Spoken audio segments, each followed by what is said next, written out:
Cuando hablamos de agricultura, sería difícil imaginar que las bases para crear huertos y cultivos tienen un origen que data del siglo II a.C., pues fue en esta época cuando se creó el primer manual sobre cosechas que, por cierto, se atribuye al político y escritor romano Marco Porcio Catón. Por ello, y para no caer en confusiones, la guía es conocida justamente como Tratado de Catón. Su autor estaba ligado fuertemente a las tradiciones de sus antepasados, una de ellas la agricultura. Su objetivo era dar continuidad a tan importante costumbre, por lo que detalló en ese manual algunos consejos para la buena cosecha. Entre ellos, aborda la educación integral del buen ciudadano, los valores personales y sociales del buen agricultor, así como el tipo de cultivo, tiempos y variedades más adecuadas para las plantaciones. Este dato demuestra lo primordial de contar con una buena base alimenticia desde tiempos remotos. Hoy en día, debido a todo el daño generado al planeta, existe la constante preocupación de contar con una producción de alimentos que se integre al ecosistema, en lugar de destruirlo. Por eso nuestro tema es ecosistemas y seguridad alimentaria. Mi nombre es Omar Rojas García, soy docente e investigador con un profundo interés por conocer todo lo que la ciencia aporta, y les doy la bienvenida a este episodio de Verde será. Alternativas para un mañana hoy.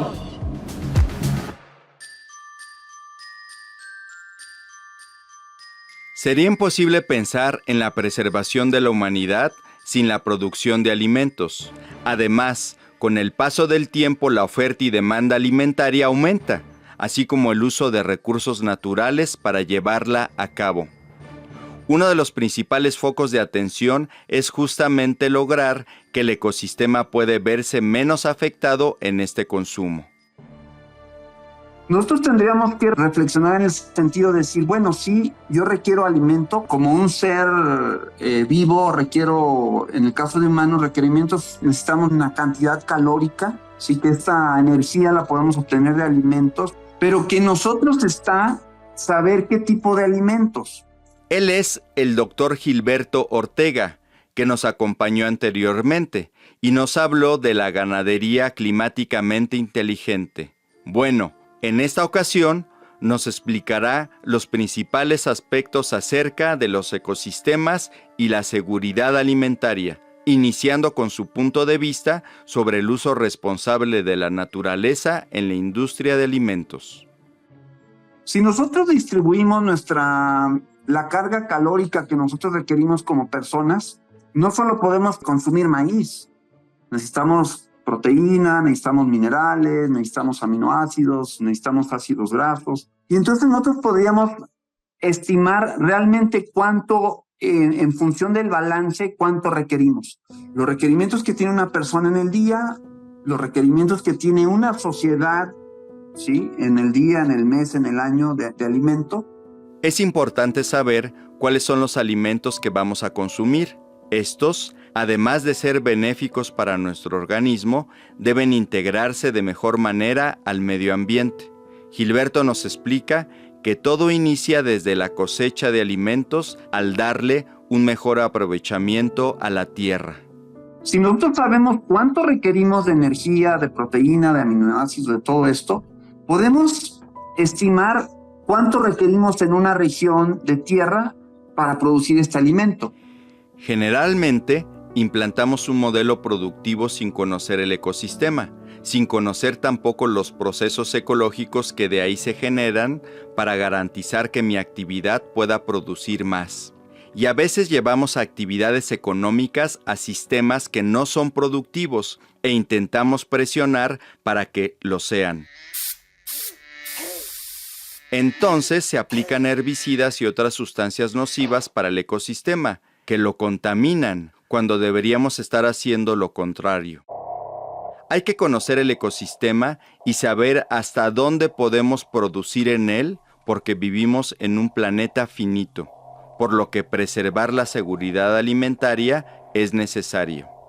La seguridad alimentaria tiene que ver con garantizar los alimentos de una persona, pero en cantidad y calidad, pero también en disponibilidad, en estabilidad en el tiempo. ¿De qué me sirve tener alimentos en una época del año y por necesidades tengo que vender y la otra época del año no voy a tener alimento? ¿Por qué? Porque resulta que ahora las plagas son más agresivas y entonces el maíz, por ejemplo, se pierde cierta cantidad de maíz por plagas debido al cambio que estamos ocasionando en el clima, o se pierde por gorgojo. Siempre lo más interesante es que tenemos que partir del suelo. Entonces, si todo empieza en el uso consciente del suelo, ¿qué se puede hacer para reparar el daño que generan los contaminantes en él? Realizar prácticas, por ejemplo, de conservación, ¿sí? De integrar abonos verdes, vermicompostas, de integrar vegetación para infiltración. Si nosotros partimos de estos principios ecológicos, buenas prácticas de manejo, lo que vamos a hacer es que este mismo medio, que a lo mejor ya no podemos tener más de 1 hectárea o más de 10 hectáreas o lo que sea, vamos a poder mejorar nuestra producción. Pues además, el costo que paga la sociedad al consumir productos contaminados es muy alto, ya que hablamos de la salud. Si nosotros vemos los datos de ingresos a hospitales por enfermedades gastrointestinales, por algún problema de enfermedad causada por los alimentos, también tendríamos que integrar esto en la ecuación. Y es que no todo es sobreproducir alimento, también hay que tener en cuenta la calidad del mismo. La seguridad alimentaria implica muchos factores, pero algo que tenemos que tener en cuenta es esta parte de abastecimiento. No solo se trata de producir alimento, porque yo puedo producir alimento de muchas formas, sino se trata que ese alimento que yo estoy produciendo sea de una calidad, tenga una inocuidad para las personas que lo van a consumir.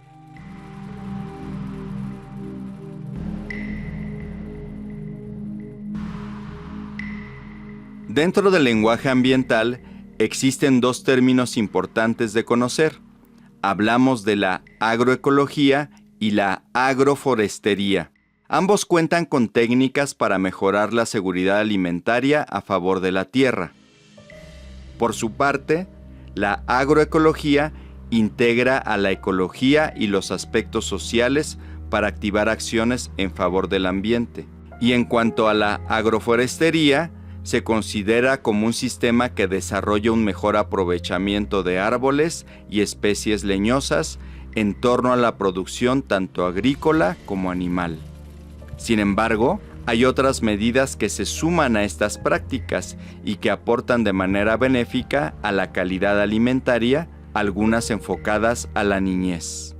Si los niños que van a la escuela cubren sus requerimientos de alimento, van a aprender.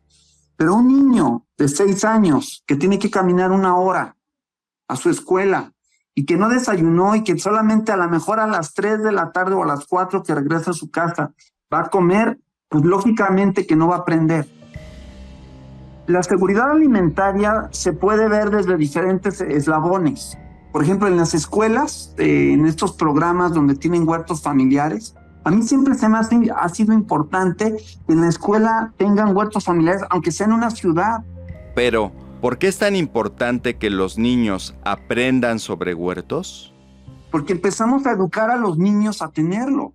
Si el niño empieza a ver, oye, yo vivo en una ciudad y estoy produciendo jitomates, estoy produciendo lechugas. Entonces, creo que la seguridad alimentaria en mayor o menor medida la podemos empezar a trabajar desde diferentes lugares.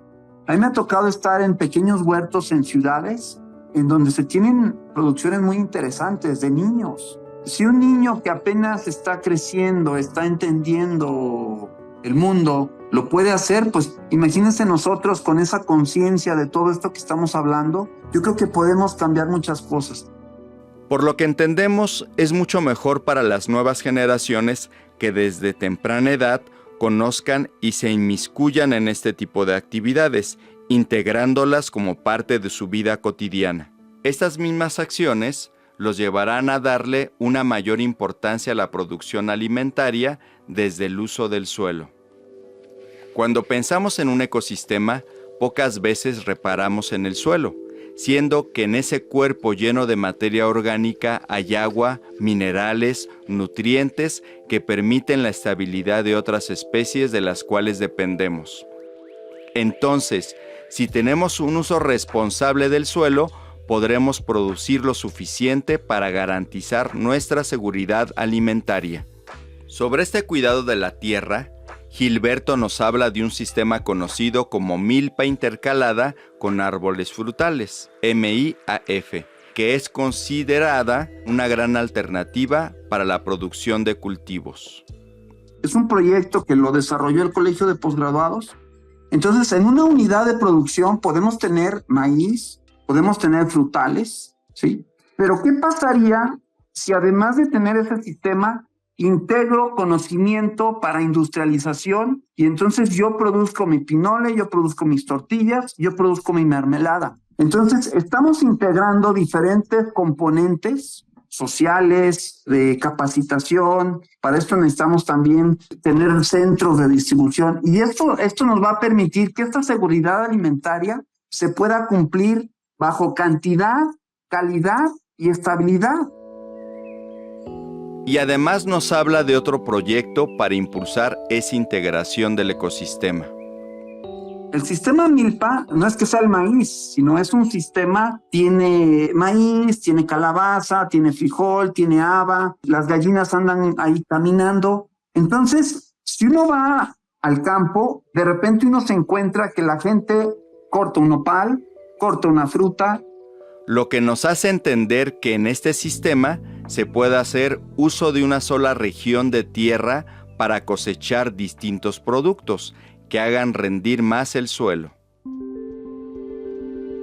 Continuando con el tema de la seguridad alimentaria, escuchemos qué tan importantes son los lugares de producción en este tipo de conciencia ambiental.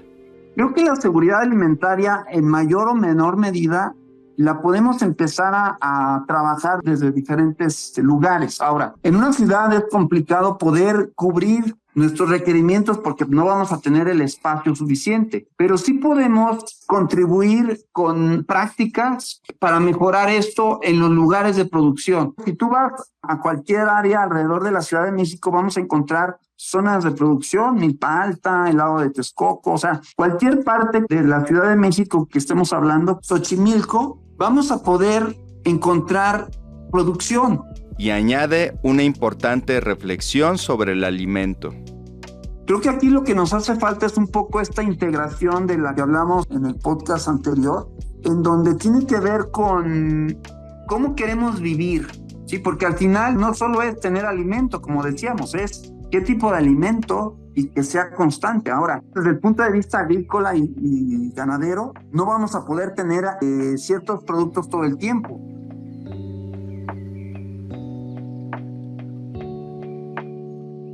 Al inicio de este episodio, hablamos del origen de las bases para la creación de cosechas y huertos, los cuales son parte esencial en la integración del ecosistema con la industria del alimento. Desde ese tratado de Catón se hablaba sobre el cuidado de cada cosecha dependiendo de su cultivo. En la actualidad, a esos dictámenes que dejó su autor, podríamos agregar aspectos que nos aquejan mundialmente. Y uno de esos factores que siempre está presente, sobre todo en su repercusión en países en vías de desarrollo, es la economía. Algo muy importante que no se nos debe de olvidar es esta parte de soberanía alimentaria, ¿no? En donde nosotros decidimos qué comer, ¿sí? Yo decido qué comer tiene que ver con aspectos también económicos. O sea, hay gente que no puede comer como quisiera porque no le alcanza. Porque si tú vas a un mercado, vas a encontrar una gran variedad de productos. Pero ¿qué pasa si yo en la bolsa traigo 200 pesos? Pues solamente puedo comprar lo que me alcance con 200 pesos. Y de repente empezamos a observar, esto es muy común en la leche, en la carne, en donde hay una fluctuación de precios, ¿sí? Entonces, ¿Qué es lo que comemos? También tiene que ver con la parte económica, lo que nos alcanza, no siempre lo que queremos. Ante este escenario, surge la duda sobre qué es lo que podemos hacer para enfrentar este conflicto económico en el alimento. Aquí es la parte importante en donde tenemos que unir esfuerzos. O sea, si nosotros relacionamos la seguridad alimentaria con el sistema económico, tendríamos que pensar entonces que este gran potencial de pequeños productores que pudieran a nosotros abastecernos alimentos, pues que pudieran ser a precios más accesibles. Por lo cual, el especialista nos habla sobre una excelente alternativa para un costo menor de producción, el trueque. Los trueques, los convenios. En la Ciudad de México, alguna delegación que diga, ¿sabes qué? Yo voy a traerme los productores de Santa Catarina, no sé qué. El convenio es que yo les voy a ayudar con su transporte y a mí me van a dar productos a un 20% más económico que lo dan en otro lugar. Pero aparte, cierta producción de alimentos que ellos tengan, las vamos a intercambiar por abono orgánico que nosotros producimos en la delegación. Y ya hay un convenio donde mucha gente puede ganar. Justamente nos dice cómo la Ciudad de México es una buena opción para realizarlo, pues además cuenta con buena calidad dentro del alimento que la caracteriza. Pues yo creo que son los esquemas de integración, no solo productivos, sino sociales que se pueden hacer. Y tenemos un gran potencial. La Ciudad de México es una sociedad diversa. Hay cultura, o sea, todos conocemos las quesadillas, los tlacoyos, la calabaza. Creo que tenemos la cultura para comer alimentos sanos. Entonces, esto sería, creo que el enfoque que también tendríamos que ver. Además del aspecto económico, la degradación ambiental afecta a otros ciclos que determinan la producción de alimentos. Estamos hablando de los periodos de lluvias. Entonces, si nosotros analizamos las curvas de precipitación, nos vamos a encontrar que tenemos ya huecos, o sea, épocas del año que no tenemos lluvia y que una variedad que a lo mejor antes era para forraje, que tenía unas altas demandas de agua, ya no lo va a hacer. Entonces, ¿qué va a suceder? Pues el precio del forraje para ese año pues, se va a incrementar y los costos de producción se van a incrementar. Además de todo esto, tenemos también el tema del cambio climático, que es una alerta ambiental. Si nosotros no controlamos y no aportamos, no hacemos prácticas, esfuerzos para reducir este cambio climático, o ya no vamos a cosechar lo que estábamos esperando, porque estamos deteriorando, estamos teniendo heladas muy severas en épocas que no las esperábamos, vamos a tener menor precipitación, y aún estas variedades que han sido seleccionadas genéticamente para tolerar sequía, puede llegar a un punto en que ni siquiera esas variedades lo vayan a poder producir. Entonces, imagínate si la base del mexicano es la tortilla, el maíz en la alimentación. Si nosotros nos ponemos a ver toda la gran cantidad de alimentos que se producen a partir del maíz de cualquier estado, la base es el maíz y el frijol. Entonces, sí tenemos riesgo de no poder abastecer esta producción y por eso es que se recurre a las importaciones. Antes de concluir y a manera de reflexión final para quienes nos escuchan, le preguntamos al doctor, ¿cómo podemos contribuir al uso responsable de la naturaleza en el ámbito de la soberanía alimentaria? Yo creo que todos podemos contribuir en alguna otra medida. Primeramente, yo creo que tenemos que organizarnos como sociedad, por ejemplo, en aquellos lugares donde pueda haber donde las autoridades pudieran colaborar con productores, creo que eso sería importante. Lo otro es que no solo tenemos que integrar a las universidades, creo que eso es algo muy importante. Por ejemplo, la UAM Xochimilco, yo tuve la oportunidad de estudiar ahí, tiene la facultad de agronomía, tiene la facultad de veterinaria. Yo creo que integrándonos como consumidores, hablando específicamente de la gente que compra, universidades y las autoridades ya sea de los municipios, de las delegaciones, integrarse con los productores. Creo que esa parte ahí es donde podemos integrar todo y de lo que hablábamos, lo de los trueques, lo de los intercambios. No todo tiene que ser monetario.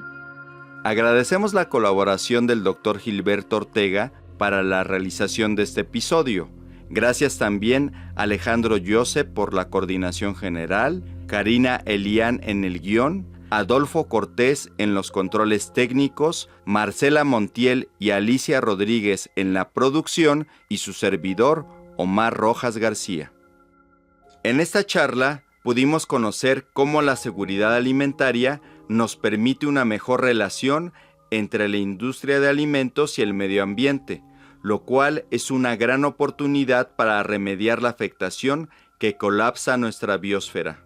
Pues además de todo esto, urge una lucha contra otros enemigos poderosísimos, uno de ellos el plástico, que se hace más fuerte cuando es casi invisible.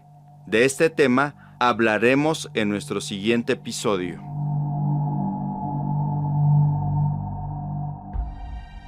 El mayor problema radica en que el uso del plástico es mucho menor a su tiempo de degradación. Bueno, un ser vivo, digamos, vive, muere y después es absorbido por el medio ambiente, ¿verdad? Aquí el problema del plástico es que lo producimos, cumple su ciclo de vida y ahí sigue, pero ya no está funcionando para sí, lo que exacto. queremos. La razón para la cual fue creado ya no es, sino ya es un desecho. Y para eso, pues hay gusanos come plásticos. Aquí el detalle es qué le pasa al insecto después. Si yo alimento con este gusano un ave de corral y luego nos comemos ese ave de corral, ¿qué le está pasando al humano? Se ha encontrado residuos de materiales orgánicos ajenos al humano en fetos humanos. Ya hay microplásticos, ¿no? Y esto causa serios problemas al bebé. De este tema hablaremos en el siguiente episodio. No se lo pierdan. Verde será. Alternativas para un mañana hoy. Esta fue una producción de la Universidad Abierta y a Distancia de México, desarrollada por colaboración remunerada de Grupo IMER. Derechos reservados, Universidad Abierta y a Distancia de México. Secretaría de Educación Pública.